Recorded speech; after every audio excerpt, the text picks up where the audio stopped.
Have you ever looked at anything in your house and think, where did this come from? From your speakers, your computer, the food you eat, the things you watch, maybe even the things you rarely use, but once in a while you find yourself just, kind of using it.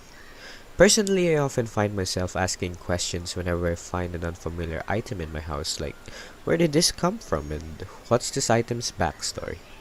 I'm Ken, and in this video, I'll be ransacking our house to search for items handed down to me by my family and people I really care about that are found in the 10 regions of the world, and go in depth about their histories, where they're made, and how do they represent the regions where it came from.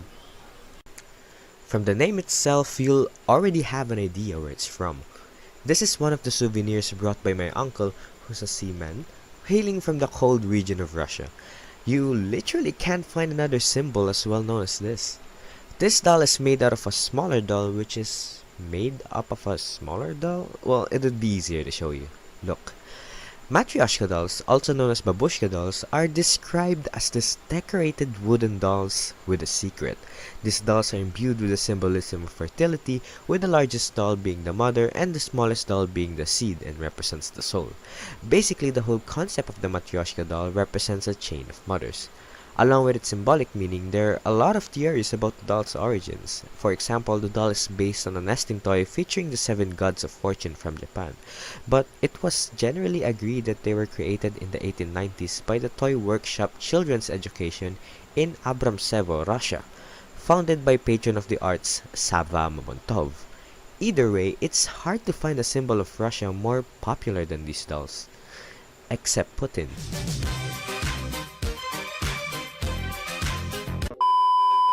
Well, speaking of Japan actually, I also have an item from its neighboring country, and you guys can probably guess what country it's from. God, look at this cute dinosaur stuffed toy! Man, I wonder where it's made. They show prisoners being unloaded in a train. Jack Tolstoy news that this video most likely shows prisoners from detention. Yeah, there.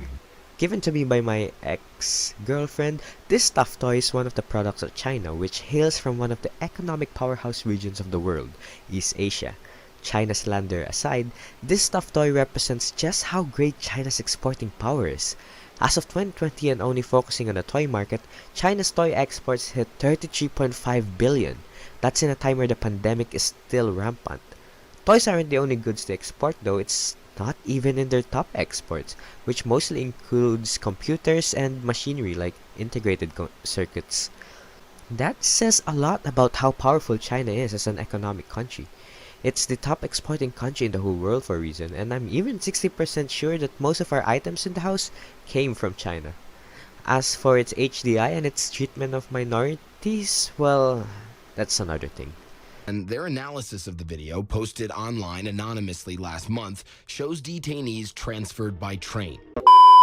And we all know how a stuffed toy is produced. Obviously stuffed with cotton and wool and other things.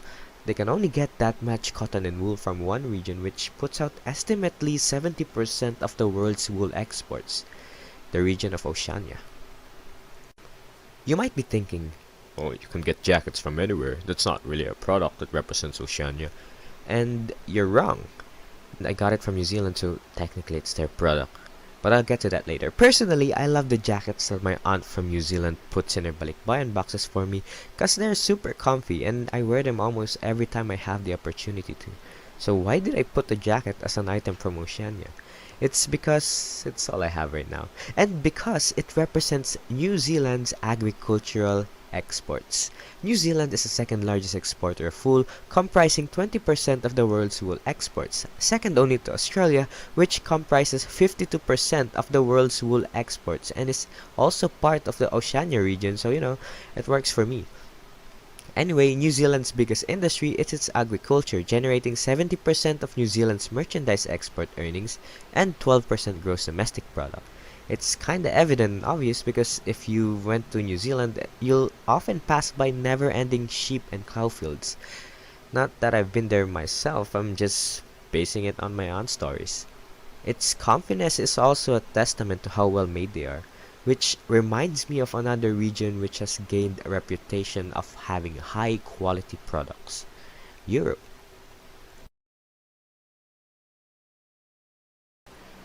Bluetooth speakers are very efficient when it comes to portability and attracting attention with your 2000s music in public locations, such as beaches, pools, or even just in malls if you're really confident.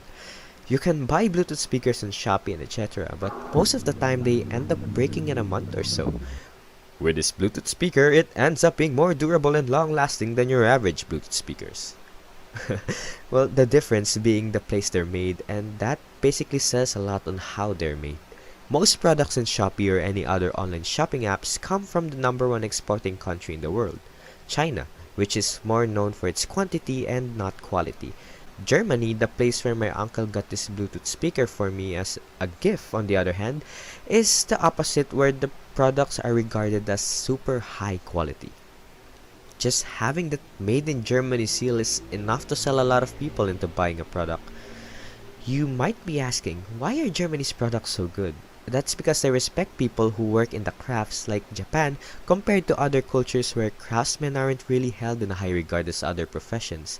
Their education system also plays a heavy part in this, because the country has a very regulated education system that separates students by skills very early on. Something our country desperately needs. Either that, or it's because the Germans like to complain a lot, according to an answer in Quora, so I guess it'd be easier to just do things right rather than dealing with the negativity. I mean, they should drink a lot of coffee to improve their mood sometimes, which they actually do. According to statistics, they drink a lot. But that also reminds me of a certain region where it originated from. I tried very hard to search for any items that someone gave me that actually came from Africa, and asked every person in the house if they have some items, but sadly there were none. So I'm going to just get an item that represents the rich history of the region of sub-Saharan Africa.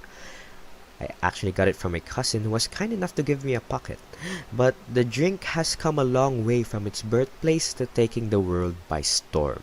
Coffee originated from the hills of Ethiopia, and according to legend, a goat herder named Kaldi discovered the coffee beans, and word began moving around until it reached the Arabian Peninsula. Traveler stories from the area then reached Europe, then the Dutch, which finally got their seedlings.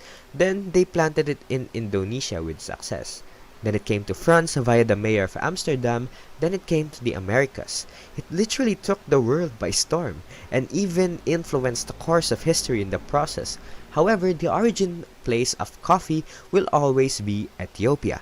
Shockingly, I also didn't know that it came from Ethiopia, but I just assumed that coffee was always just there. Because of coffee, I don't know if I should thank Ethiopia because it gave us a beloved drink, or not, because coffee is literally an addiction of mine at this point. Either way, we should give them credit because it seems like not a lot of people do. Also, do you remember that place where coffee first spread? The Arabian Peninsula? Well, their region also has a food, more specifically a fruit, that became very popular.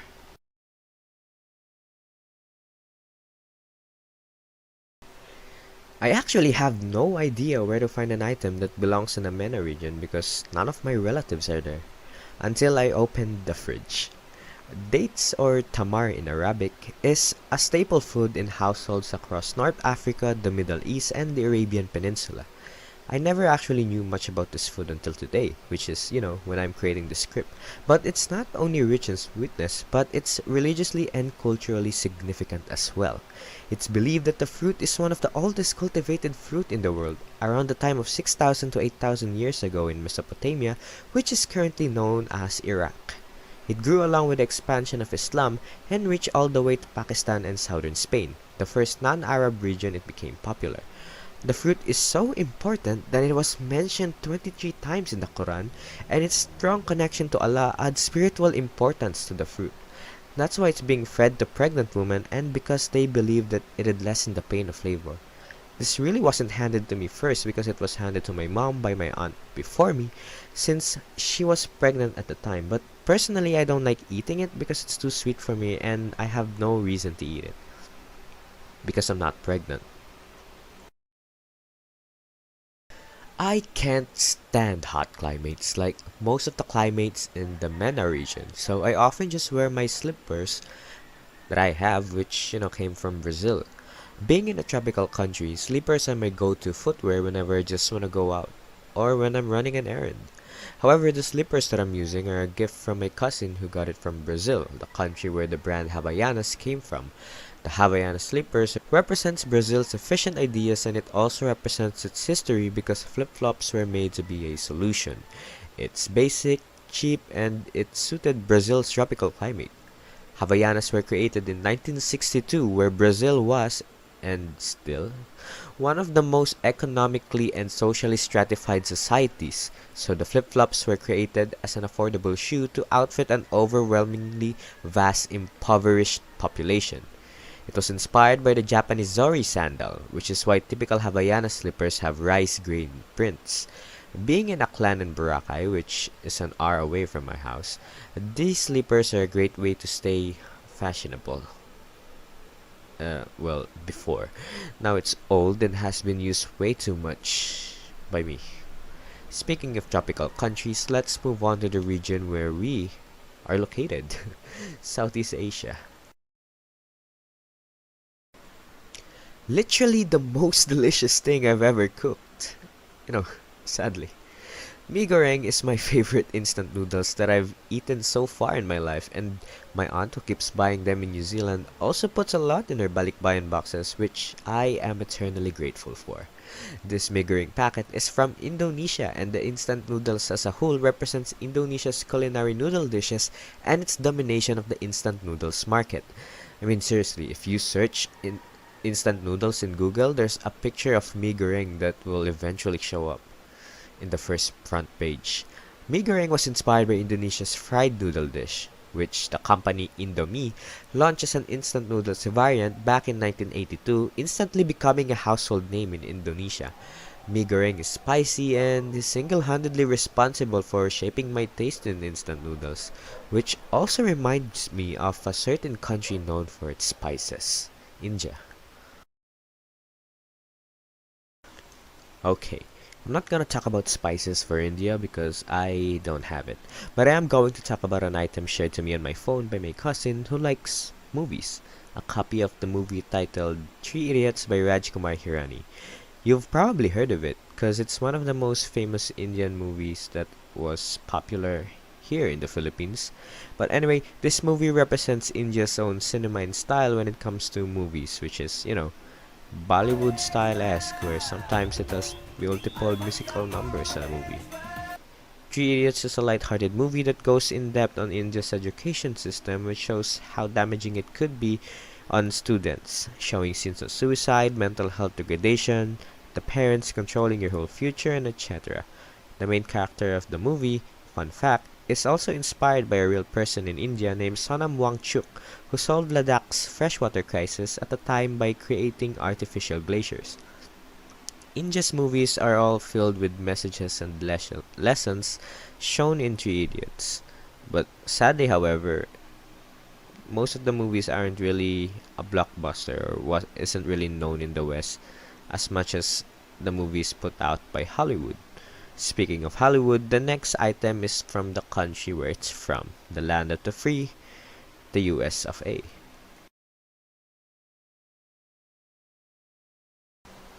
Coming from one of the most popular brands in the entire world and also one of the most flexible things in the Philippines, everyone basically knows what an iPhone is, and it basically represents how powerful this region, which is North America, this region's influence is because it made another cultural icon that's known throughout the whole world.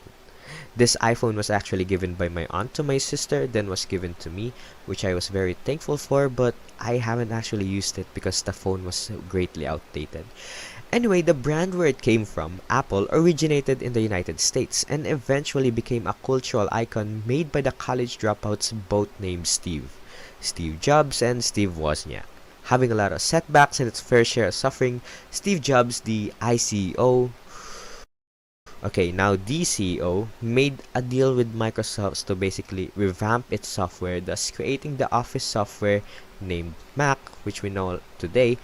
which also spawned a lot of products like the iBook, the iPad, and finally the iPhone, which became one of the world's most successful products and is now on its 14th new entry to the never-ending iPhone series, which are, of course, manufactured in Chinese factories, which are then, sold to everyone who can afford it worldwide.